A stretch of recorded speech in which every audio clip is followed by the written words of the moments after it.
the county solicitor, the county attorney, and 2 other representatives from the Nairobi County Government, nominated County. by the governor. Yes, but then the national government makes up majority of that steering committee. Yes, you have cabinet secretaries responsible for interior, national administration, treasury and economic planning, lands, public works, housing and urban development, environment, climate change and forestry, water, sanitation, irrigation and energy and petroleum. Those are the big boys. Yes. And then you have the county government, who are actually mandated by the people to run it, are the ones who are the so minority. the interesting thing about what was happening yesterday, and this is the PR spin that I liked the most, is when Governor Sakaja's team was communicating this particular message. They said Governor Sakaja has secured an 8 billion deal with national government. Meanwhile, the presidential communications unit came out and said President Ruto has unveiled an 80 billion cooperation agreement between the national government and the Nairobi County. So, who's playing who?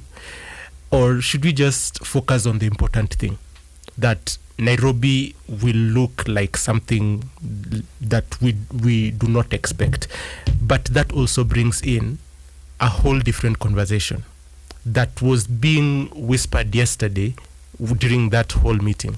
Should Nairobi be a county where we elect the head to run this particular area, or should it be a provision whereby we will have a special CS who takes care of Nairobi as the seat of government?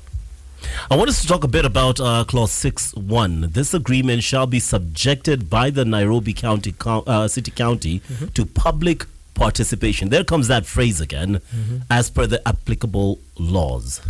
Yes. So is it in force? Is it up and running? Or is it tentative and waiting for public participation? But there is actually another provision that says that this agreement shall come into force 14 days after it has been signed. So those days are already, the days are moving.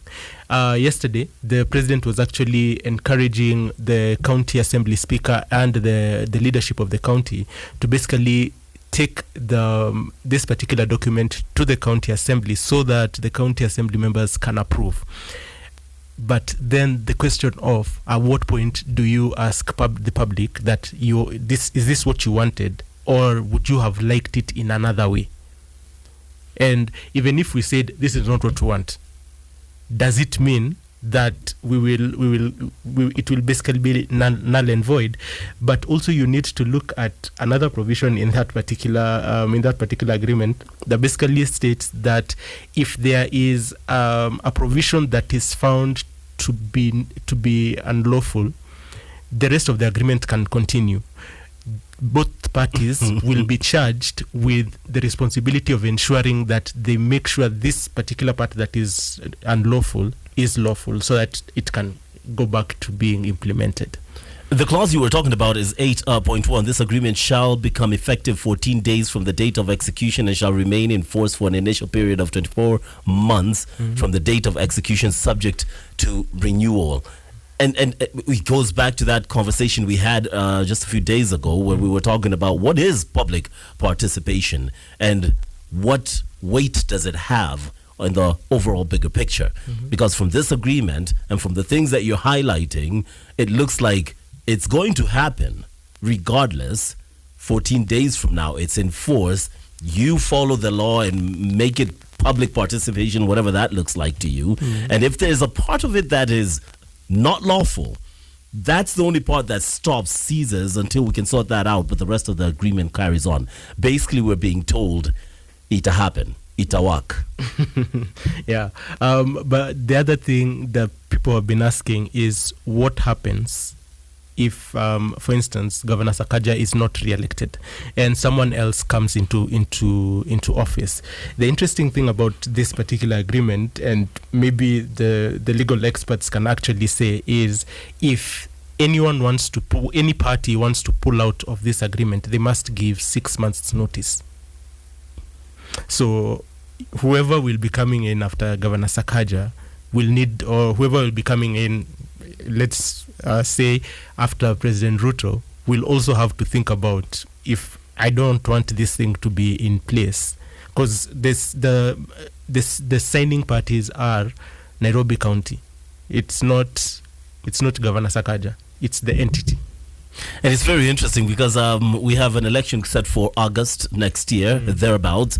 But this ends, or at least comes up subject to renewal in March, thereabouts, possibly March 2028, because it says initial period shall remain in force for an initial period of 24 months from the date of execution, subject to renewal. So I'm assuming you come into office and you have to wait it out until 2028 in order to say, no, I don't want to renew this, which is very tricky because you've tied the hands of the new governor who comes in, whether or not they want to agree with this. Yeah, but there are people who are asking, is this because of AFCON? AFCON is coming to the East Africa region. Yes. By the way, we had this conversation with Alex and Onyata, and guys, if there's anyone who wants to propagate that whole lie of Kenya cannot do an election and hold a continental wide tournament, please. I think they can and they will. Yes, we can choose. We can climb the stairs and beat enough politics, so it's really not a big thing. Yeah. So even the president of CAF said the same thing. So people have been asking, is this because AFCON is coming? But I think the important thing here is it that the president is looking at Governor Sakaja and the county government of Nairobi, and he's not confident that they will do the work in the way he would want it to be done? Because the one thing that he said yesterday is this was a proud moment for him. So it's one of those things of, is there a particular way he would have liked Nairobi to look like, and he's saying Governor Sakaja either is not doing it, or there are other elements that are being an obstacle to his vision of how Nairobi should look like.